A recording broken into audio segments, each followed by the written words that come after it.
ಏನಾಗುತ್ತೆ, ನನ್ನ ಜೀವನದಲ್ಲಿ ನಾನು ಓದಬೇಕಾದ್ರೆ normal student, a very normal student that I was till my 10th standard. PUCಲಿ ಒಳ್ಳೆ ಓದಬೇಕು ಅನ್ನೋದು ಒಂದು ಮನಸ್ಸಲ್ಲಿ ಬಂತು.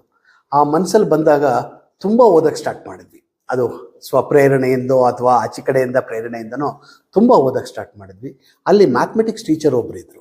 ಅವರು use to give us very good importance. ಎಷ್ಟು ಇಂಪಾರ್ಟೆನ್ಸ್ ಕೊಡ್ತಿದ್ರು ಅಂದರೆ, ಎಷ್ಟು ಚೆನ್ನಾಗಿ ಹೇಳ್ಕೊಡ್ತಿದ್ರು ಅಂದರೆ, ನಾನು ಮತ್ತು ಭಾಸ್ಕರ್ ಅಂತ ಹೇಳಿ ಇಬ್ಬರು ಇರ್ತಿದ್ವಿ. ಅವರಿಬ್ಬರನ್ನು ಕ್ಲಾಸಲ್ಲಿ 2 ಮೂಲೆಯಲ್ಲಿ ಕೂರಿಸ್ಬಿಟ್ಟು, ನೀನು ಈ ಕಡೆಯಿಂದ ಆನ್ಸರ್ ಹೇಳಬೇಕು, ನಾನು ಈ ಕಡೆಯಿಂದ ಆನ್ಸರ್ ಹೇಳಬೇಕು ಅಂತ ಹೇಳಿ ಒಂದು ಕ್ವಶನ್ ಬರೆಯೋರು.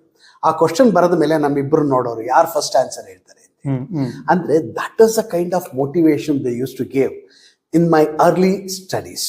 ಸೊ ಅದು ಪ್ರೇರೇಪಿಸ್ತು ನನಗೆ. ಅಂದರೆ ನಾನು ಒಬ್ಬ ಒಳ್ಳೆ ಎಜುಕೇಟರ್ ಆಗಬೇಕು, ನಾನು 4 ಜನ ವಿದ್ಯಾರ್ಥಿಗಳಿಗೆ ಪಾಠ ಹೇಳ್ಕೊಡ್ಬೇಕು ಅಂತ ಅಲ್ಲಿಂದ ಒಂದು ಸಣ್ಣದಾಗಿ ನನ್ನ ಮನಸ್ಸಿನಲ್ಲಿ ಒಂದು ಮೊಳಕೆ ಹೊಡಿತು.